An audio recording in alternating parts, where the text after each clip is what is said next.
Okay, Bob, let's move on to the next one. Homeostasis, when the Giants are 2 games worse than you think they are. Okay, whatever. Bob, look, I've got something to get off my chest. Matthew, I am tired of you making me sound like a Fire truck. fucking idiot every time you edit the podcast. First of all, I'm not trying to make you look like an idiot. Have you considered that maybe you're just an idiot? Also, it's not like I'm an expert at editing. I didn't spend years in the minors learning how to play first base. I mean, edit podcasts. Look, I'm doing the best I can. Oh, whatever. How am I supposed to win a gold microphone if you can't catch the Fire truck. And Beach ball. Okay, maybe we should just get back to the meeting. Bob, what's next? I think you're idiots.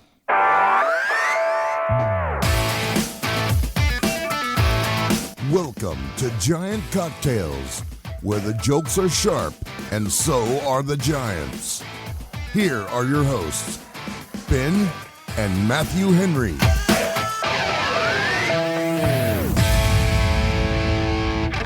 Welcome to episode 354 of Giant Cocktails.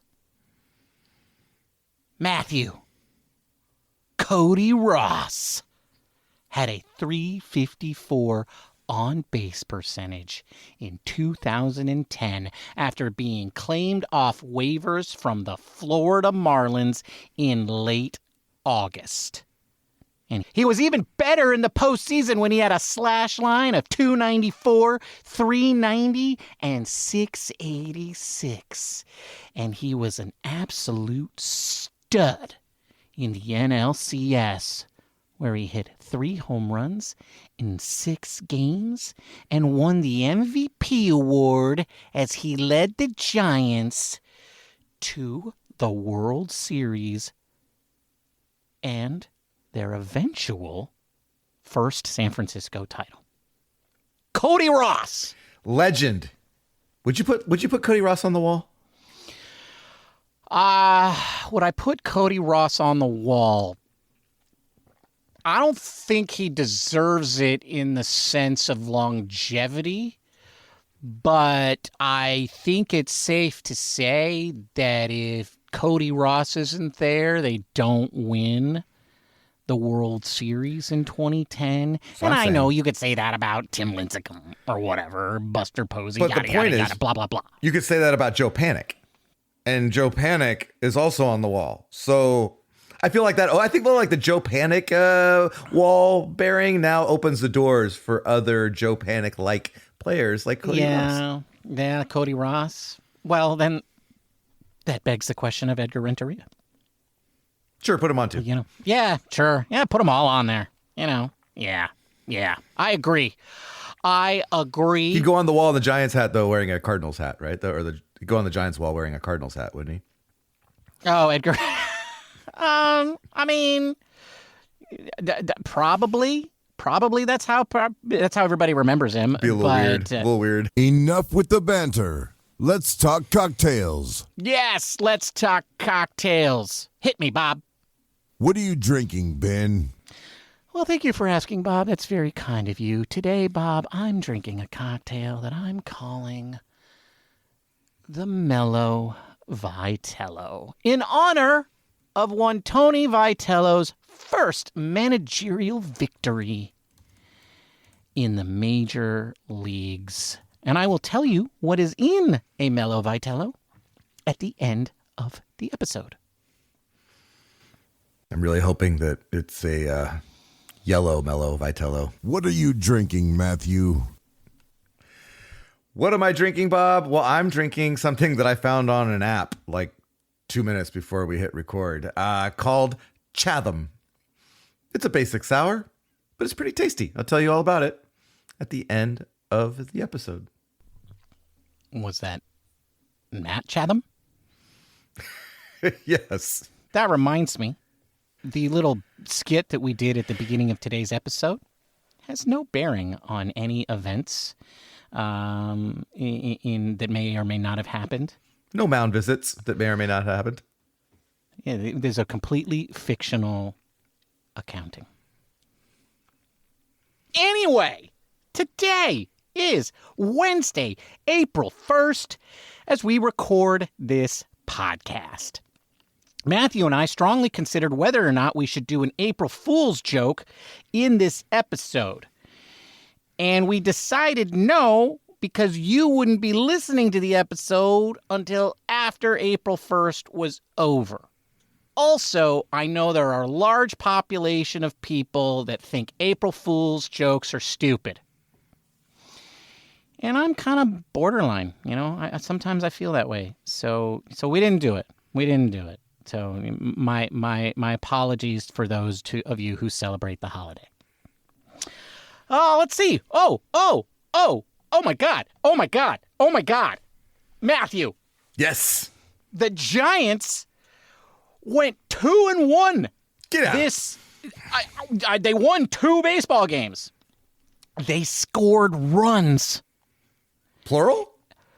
Plural. In fact, they scored runs in plural games. They have played 3 straight games, Matthew, without getting shut out. That's got to be some kind of record. It's sadly no. It's not a record at all. It's actually called normal baseball. It was a 2026 record, though. It was the first series of the year where the Giants scored in every game. Hey, it was the first series of the year where the Giants scored in more than one game. Yeah. And it was the first series in which they scored multiple runs. It was the first series in which they had multiple games with multiple runs. Okay, now I'm getting depressed. Let's just. Okay, do you want to keep going? No, because I can keep going. No, all right. Well. Anyway, much more amazing. They did all of that in San Diego against the San Diego Padres, a team that you would think anybody could beat. Maybe they're hearkening back to the old days, right, Bob? The Padres are gonna Padre. Yes, indeed, Bob. And they did look a little reminiscent of the old Padres are gonna Padres, didn't they? They did. We saw their 2 worst pitchers, and it showed. If we hadn't get that Pavetta guy, we might have swept the series. We're going to talk about that series. We're not going to break down every game because we don't like to do that here, but we're going to look for trends. We're going to look for things that happened and pull them out and examine them, put them on the old microscope. Maybe ask them to, look to the side and cough while we put our... Okay, maybe that wasn't a good analogy. But anyway, we're gonna. What I'm saying is we're gonna give it an exam. So Matthew, put your finger cots on because we're gonna go in deep. All right, I'm ready. And then Matthew and I debated at great length what it is that we wanted to talk about today for our second segment. Folks, when he says great length, he's not joking, man. Yeah. Well, I mean, there's this whole Rafael Devers can't hit fastballs thing. And we're going to talk about that. That's going to be in the show. Lineup thing? Like, do we talk about this weird lineup? Yep, and that is also going to be in the show. But we decided that we were going to give special focus to that really most amazing part of the team, the most surprising part. More surprising, I think, than the offense is the bullpen. How good is the bullpen really?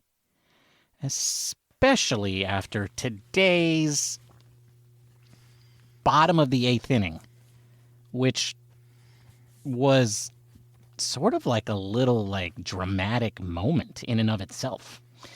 But before we do all of that, we have some tidbits to get to.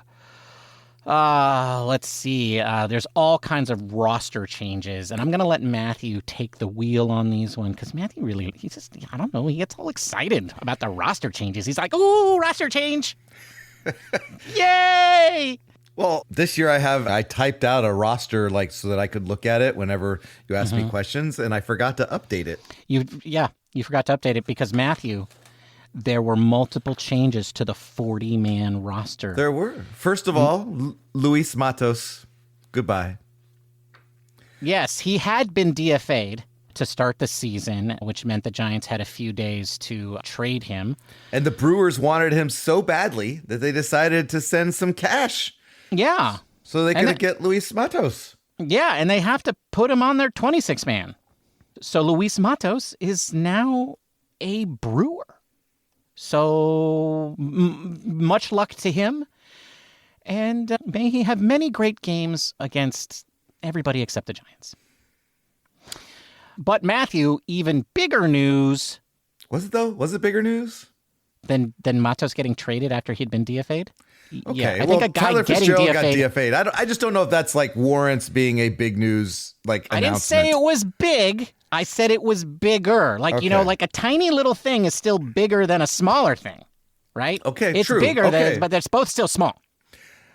I think the chances of him clearing waivers are better and more likely that he'll be back on the Giants or at least in the organization by next week. But he did get DFA'd.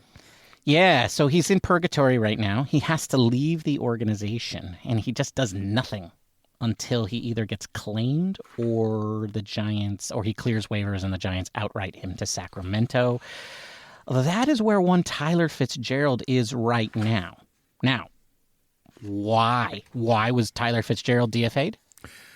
Because the Giants acquired somebody else.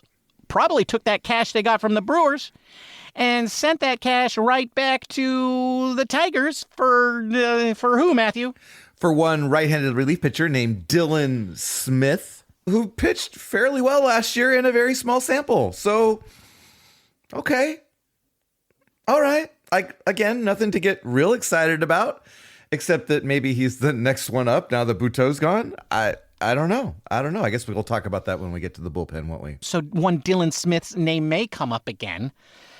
Okay, our last two tidbits of the show, Matthew. Ben, do you want to know who leads the league in hitting right now? Do you mean like individuals? I mean an individual, yes. Okay, yeah, sure, hit me. Former Giant great Joey Weimer? Is that how you remember? We can never remember if it was Weimer or Weimer. Yes. I was going to pretend that I don't remember this guy, but I remember I was next to him shagging fly balls in the outfield when I was in the mix for making the team. Yeah. And, before they did the whole restraining order thing. And we call him Weimer because it sounds like Wiener. And that's, Yes. I remember that. Yeah. Yeah. What? Yeah, the Giants got rid of him. The Washington Nationals signed him, and he's batting .588 in his first 5 games, 2 home runs, 4 RBIs. Man, Giants sure could use somebody like that. Wow, if only they'd had somebody like that. If only they'd had someone like that.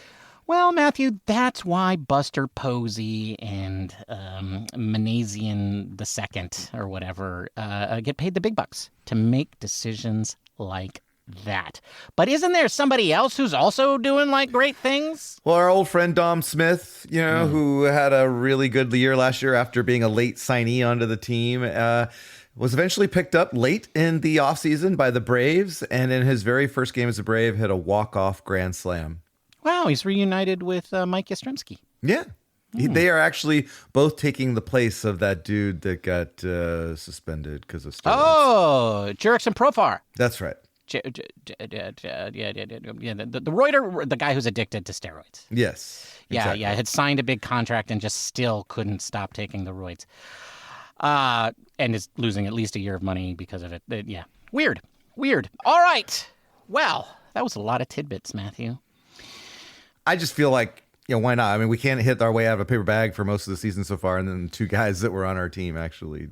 Yeah, I mean, like, the Joey Weimer thing is like, we apparently didn't want to get rid of Encarnacion because we really needed him for all of those key pinch hit at bats that he's been having, that it was essential that we have him on the roster. That's why we DFA'd Matos and traded him for cash. And that's why we don't have Weimer, because we needed Encarnacion. And look at how much we've used him. So that's turned out to be really appropriate. So hey. It's also why Bryce Elder is still in Sacramento.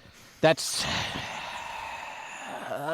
no, we're supposed to be talking about the Padres series. Oh, right.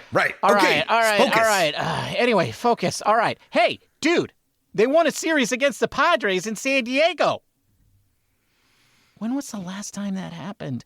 I don't want to look it up. I think it's going to hurt too much. Oh, it's 2024? Well, they only won. 2021 when we were like 107 games. I'm going to say we did it then. Probably. I mean, we only won 3 games against them all of last year, and I know that didn't all happen in one series. Correct. So we won 0 series against the Padres in San Francisco and San Diego. But there it is. First series of the year against the Padres. Boom. We jump out to a 2-game lead. And then, before we get Nick Pavetted, they were rolling. They were rolling. Most importantly, on Monday, Tony Mellow Vitello, got his first major league win. And you could see he was pretty jazzed about it. Like, you could see the way that he was shaking hands after the game. You could tell, like, he was shaking everybody's hand. You could tell it was good. It was a happy moment. He felt good about it. And it was nice to see that. They finally get the first win after he's already dealt with his first crisis, right? And it's like, what's wrong with this offense? How come this offense sucks so bad? And he basically said, it's my fault because I put too much pressure on these professional baseball players, some of whom have played for 7 or 8 years and have been perennial all-stars and Gold Glove winners. And the new guy from coaching college had put too much pressure on them. Yeah. And that's why they weren't doing it, Matthew. Yeah. Old Vitello just needed to lighten up a little bit. I think he heard the last show and he put X-Lax in all of their cocktails. I think they all just needed a nice relaxing trip to San Diego. I think that was it. Yeah, well, that's even more remarkable because usually the trips to San Diego are not relaxing.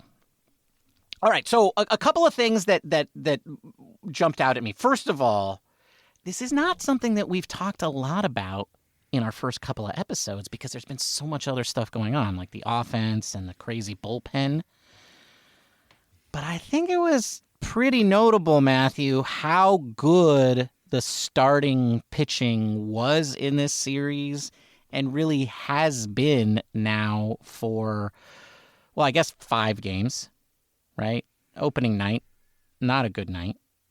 And I thought what was also interesting about this series is it still looks like Logan Webb is the worst starter on the team. Well, I don't know about that. I bet if we go look at the stats, that's what they'll say. Really? I mean, ERA? I mean, he has a win, right? Hauser D's wins, ironically, has 0 wins, even though it's in his name. So, yeah. Robbie Ray doesn't have a win. Yeah, Next but you were right. Robbie He Ray. has the worst ERA. Yeah, there you go. So, therefore, he's the worst pitcher on the team. I rest my case. I joke.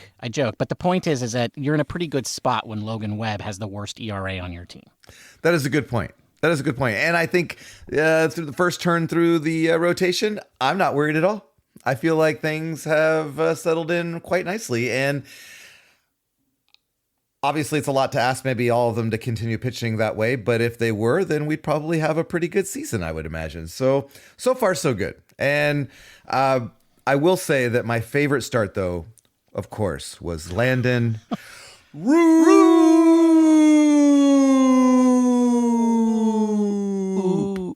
Oop. Sorry. Speaking of Landon Roop, though, I got a joke for you. Okay, go. This is from Reddit user O as in Whoa, okay, on the SF Giants subreddit. That's O as in whoa. That's right.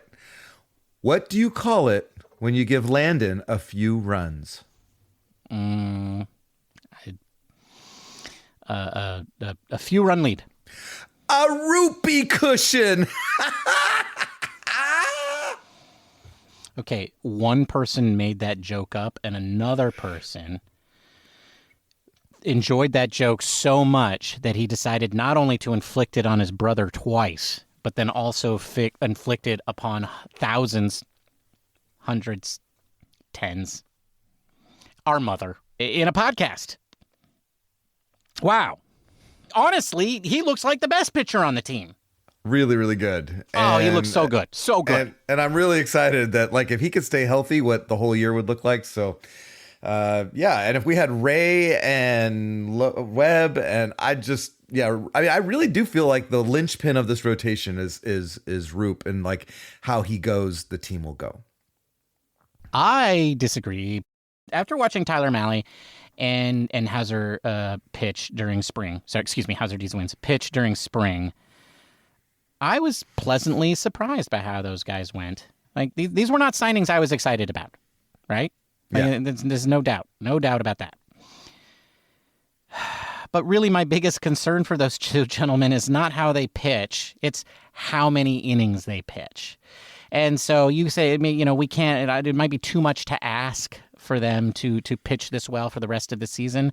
Well, you know what, Matthew? I'm asking. In fact, nay, I'm demanding. And I'm also demanding that they stay healthy.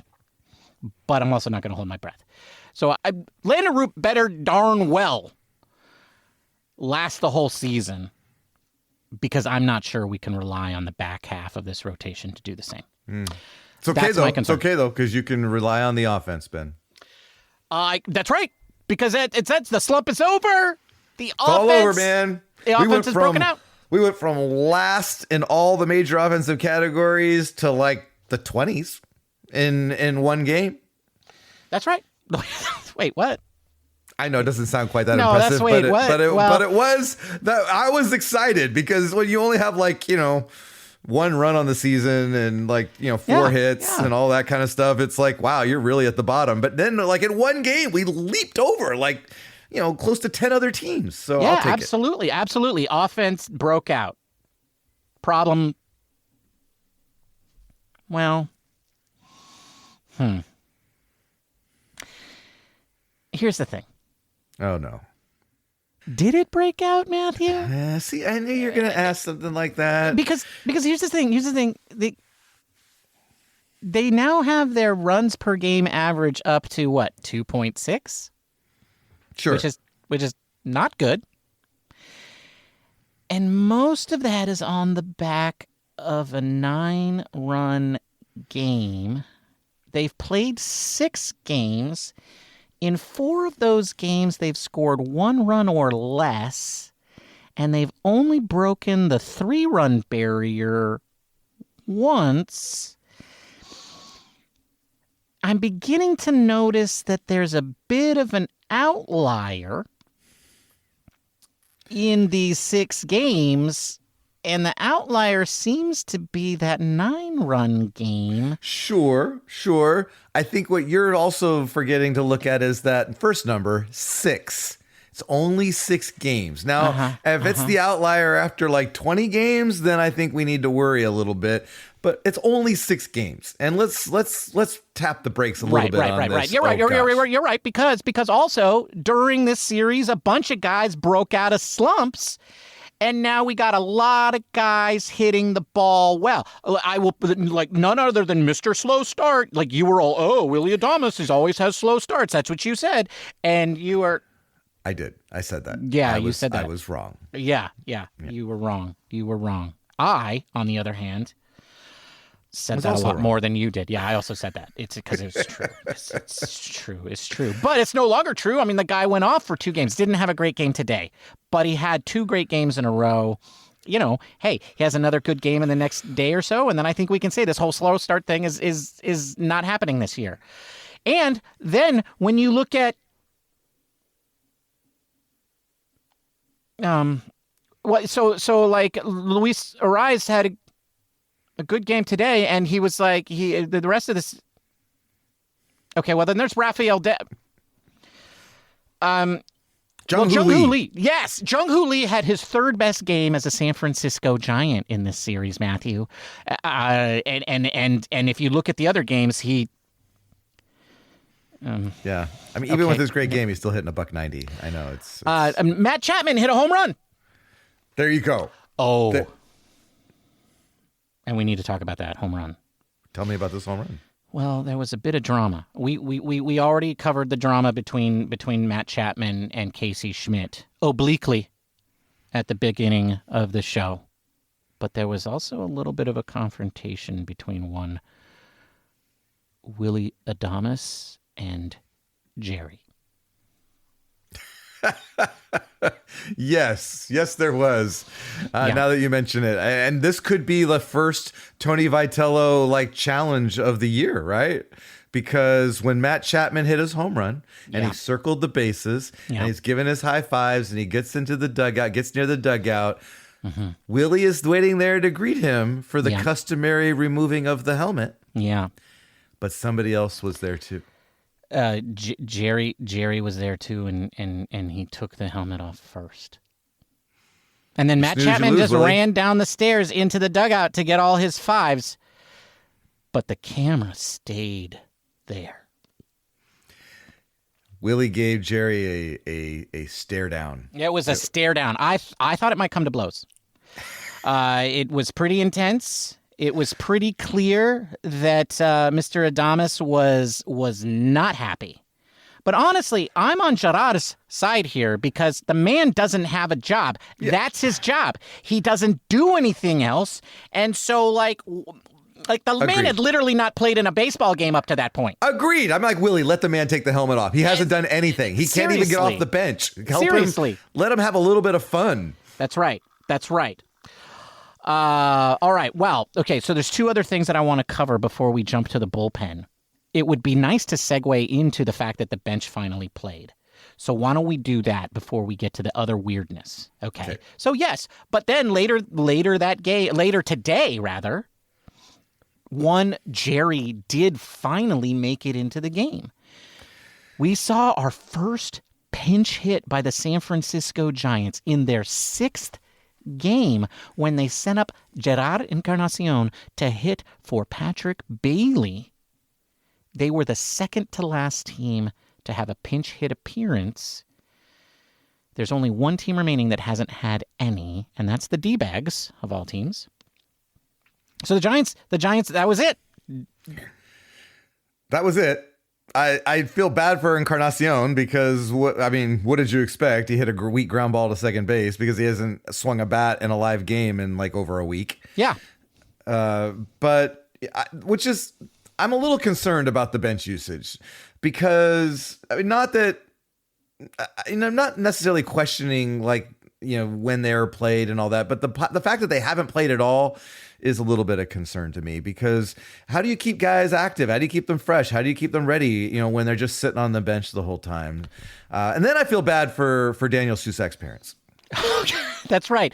Daniel Susak did for the first time appear in a major league game. He didn't have a plate appearance, but he did catch because he took over behind the plate after Encarnacion pitch hit for Patrick Bailey.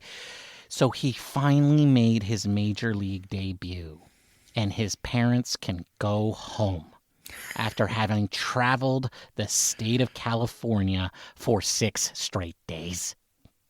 Which is another thing that Vitello, maybe you just, that and you gotta I was actually really surprised because going into Wednesday's game, Wednesday was a day game, Tuesday was a night game.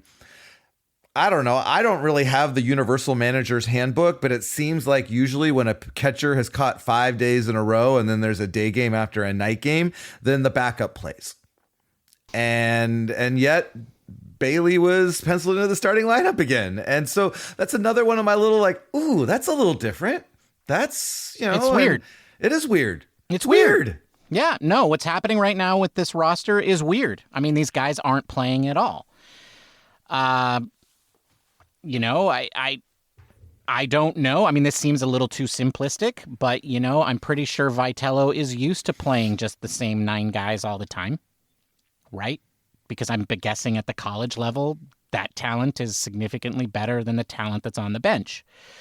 Also, guys having 5 days off between games sounds, or 4 days off between games, sounds like college life to me. So, I don't know. That all seems very simplistic. But the one thing that everybody noticed was the lineup, Matthew. Well, yeah, especially with Willie Adames leading off. And that was what everybody seemed to be focusing on. He hasn't had too many leadoff game. He hasn't hit leadoff in very many games in his career. He did at the end of last year, I think, when they were trying to get him his 30th home run. But other than that, not too many times. And so that was kind of weird. But what I thought was the most weird part of that was Arise hitting cleanup. And I just, it was a little strange, I thought. I have no problem with this lineup. The reason I have no problems with this lineup, because here's what he did. Vitello built his lineup around his best hitters based on the data that he had.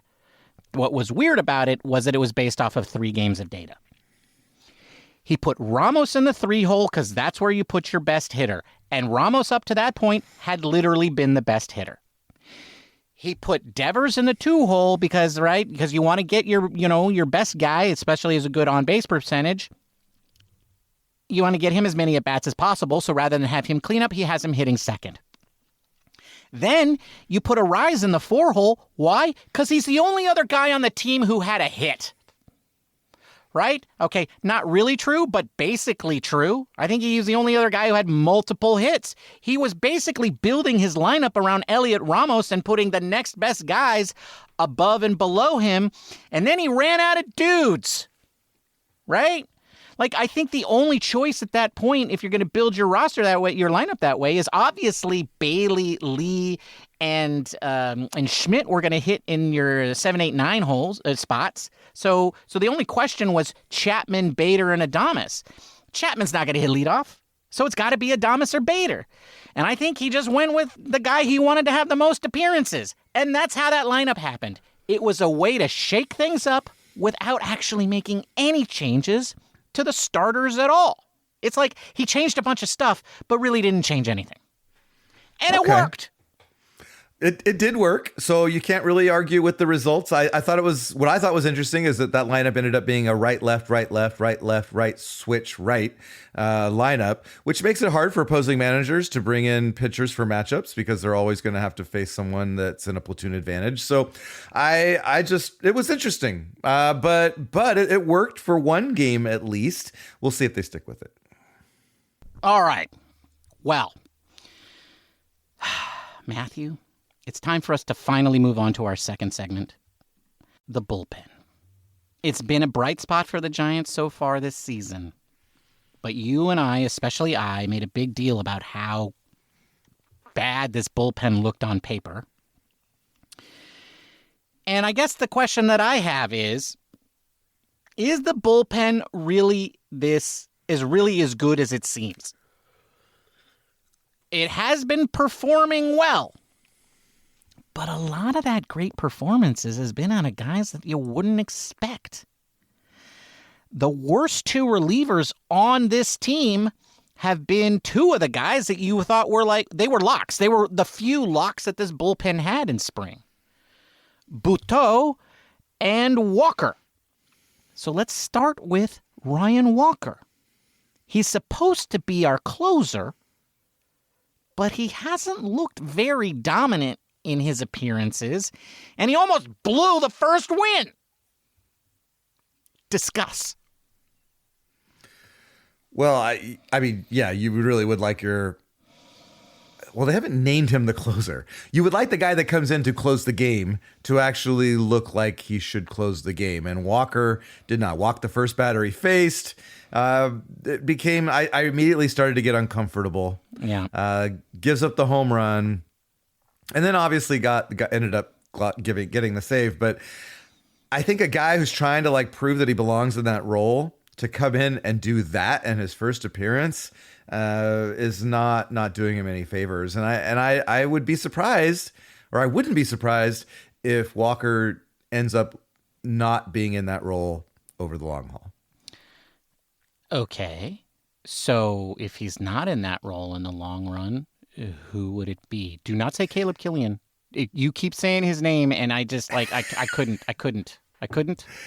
Okay, I won't say him, although he did pitch in a high leverage situation today and get out of it. He did. He's actually really good today. He was amazing. That was an outstanding performance. My apologies, but still, no. Okay. I won't do that. I will tell you another name. All right. Keaton Saves. Keaton Saves instead of I see what you did there. It's Keaton Win, but you've renamed him to Keaton Saves. Save. Yeah. It's like Hauser D's wins. That's right. Right. Okay. Actually, you know what? I'm really liking this Killian idea. Now that I said it, I'm just like, wow. You know what? Maybe we just accidentally stumbled upon the actual closer this season is going to be Caleb Killian. You know, now that I think about it, that sort of stuff happens all the time, right? Like Camilo Doval. Well, it does. You're right. Yeah. Yes. Camilo Doval was the closer at the end of 2021, right? But no, I mean, like that's the point is that like the only candidate is Keaton Winn, right? The only obvious choice is Keaton Winn. Like there is nobody else because this bullpen is like unproven. And yes, it's proving itself every day. But the fact that we're having this conversation with two of the parts of the one part of the bullpen that's supposed to be the most certain in Ryan Walker is deeply concerning. Well, yeah, but I'm going to give you another argument for Keaton Winn because Keaton Winn, don't sleep on him. I mean, 3 innings pitched, 6 strikeouts, 1 walk, no hits allowed. He's not allowed to hit yet in three appearances, and he looks nasty doing it. Why not? I think if they wanted to make a change and Ryan Walker wasn't the guy or continues to struggle, Keaton Winn could be as good as any of them. Okay, that's fine. I'm not sleeping on Keaton Winn. Matthew, I've only fallen asleep on one man in my whole life. As an Not that there's anything wrong with that. Anyway, moving on. Butto. He also sucks. It's the curse of the WBC. It's the curse. Oh, that's what you're blaming the WBC. I don't know what did him in, man, but the guy has not been good. But today, as we record this podcast Wednesday, that outing was so confounding to me. He goes out there to keep the game close. They're losing 3-1, right? He gives up a double on one pitch, just a fatty fastball right down the middle. Next guy comes up, fatty fastball right down the middle. Boom, home run. The Giants are now down 5-1. Okay, I get it. At this point, you're like, okay, Mason Miller's already in the game. We're down 4 runs now. Let's just have Butto finish the inning. We won't get up any more arms, and then we'll take our chances against Miller in the 9th and probably lose, and we'll limp out of here. That was the plan. Yeah. But then Butto couldn't, despite giving 2 fatties right down the middle, couldn't throw a strike at all after that. Massage goes out there to give him an old mental massage. Doesn't work. So then Vitello goes out there, but this time with the trainer? And then they say after the game that Butto was hurt. He had a tight forearm. My question for you is this, Matthew. If you're hurt, should you throw a baseball as hard as you possibly can? Yes or no? No. If you want your team to win, should you play when you're hurt? No. Why did he do that? You have a sports psychology degree. Answer the question and be right. Well, clearly he was like, oh, it's just a little tight. I can pitch through it.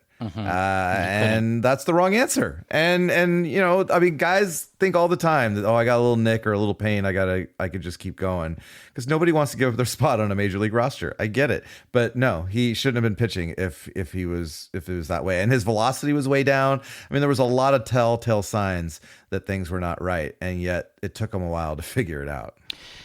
Yeah. So there you go. I mean, there's the cracks starting to form in the bullpen. Another Ryan Smith to the rescue. No, Dylan Smith. I got to get his name right if we're going to. Yeah, well, yeah. Okay. So, yeah, Dylan Smith. I was going to say, we mentioned him in the tidbits section, and I was just going to bring him up as an example that, like, we're not the only people who are concerned about this bullpen. The Giants just went and got Dylan Smith and basically gave up Tyler Fitzgerald. At least they had the chance of losing Tyler Fitzgerald to get one Dylan Smith to bolster their bullpen because they do not feel comfortable with what they already have. And we have signs that some of the most dependable parts of our bullpen are actually not so dependable. You're throwing out a name like Keaton Winn, who does not have good injury history, as our future closer. I'm throwing out a guy, Caleb Killian, who only you thought was going to be on the 26-man roster to start the season as a future closer. Like, as good as they're performing, I think this bullpen is still very, very much a weak point for the Giants. And I'm concerned. Man. Like, it's been great so far, but the cracks are forming, and we ain't got no spackle, man. We got a little spackle, but it can't go as long as we may. We got Dylan Smith. We got Spencer Bivens, and then we got like you. Well, you put Keaton Winn in the closer role, and then move Walker into kind of maybe the 7th or 8th inning guy. Maybe that helps out a little bit. Right. Right. Bob, what do you think about Keaton Winn? He has strong risibility. Can't underestimate the risibility, Ben. I don't even what does that mean? What does that all closers have risibility. You gotta all just closers have risibility. Mm-hmm. Hang on, I gotta type this into the internets. Risibility. RIZABLIT. I think there's 2 Z's in risibility. Oh, it says it's spelled with an S. It says the quality of being risible. Risibility is peculiar to the human species. It's riz as in charisma. What? As the kids say, right? Charisma. You mean the D&D stat? What? So it's like he's a charisma caster. He's like a warlock. Are you drunk? Very, Bob. What? Bob, who are the Giants playing next? How come we didn't get you to say New York Mets, Bob? Because we only play them, once or twice a year. Anyway, there's only we are 30 teams, Matthew. Bob could say New York Mets. How much does that cost? Okay, I have to put the money like a little bit at a time. Anyway, 4-game series against the Mets. 4 games starting Thursday. That's a lot. We had both the New York teams in like 10 days. Yeah. Wow. Yeah. All right. Cool. So we're going to New York, playing the Mets, 4 games. They got that guy Risotto. Yes.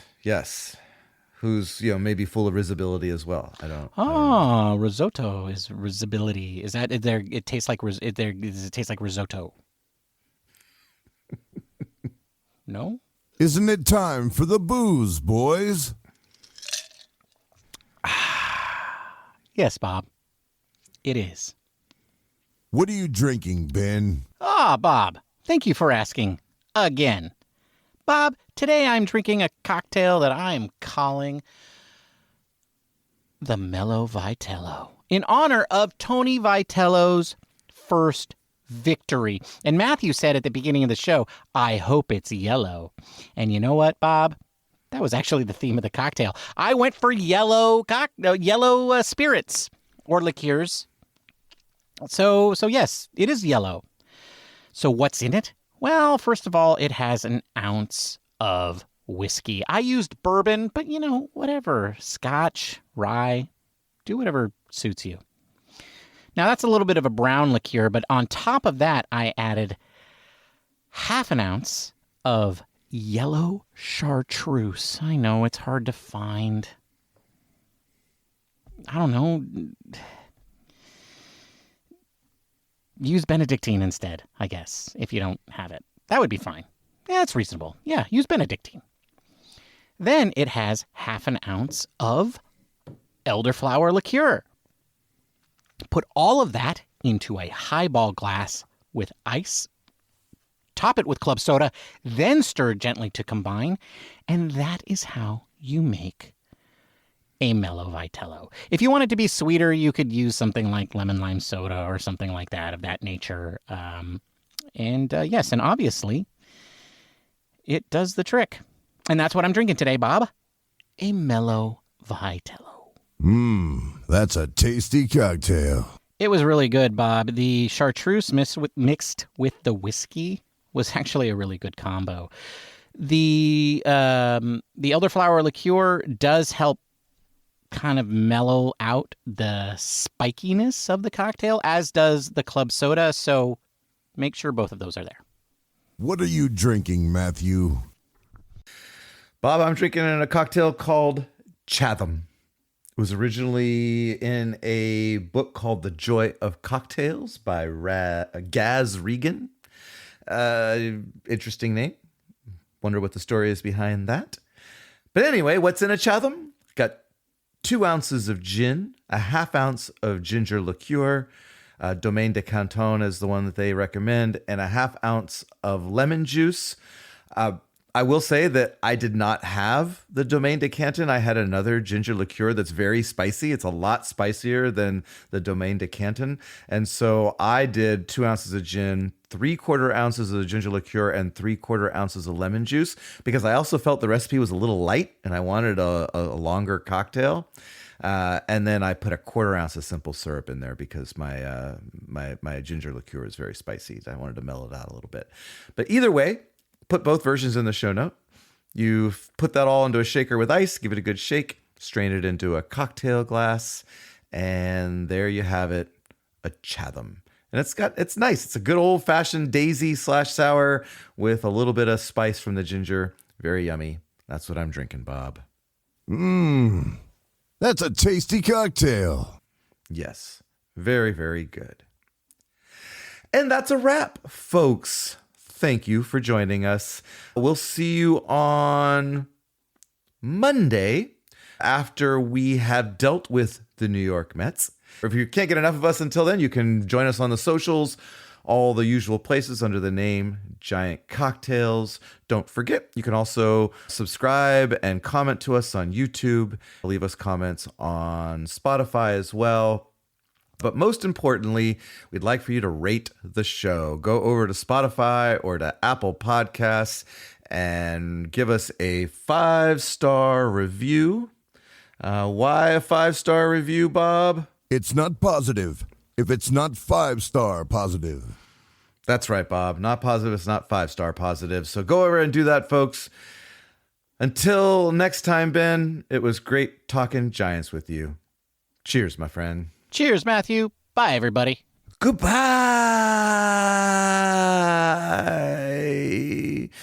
Go Giants. Thank you for listening to the Giant Cocktails Podcast. Until next time, bottoms up.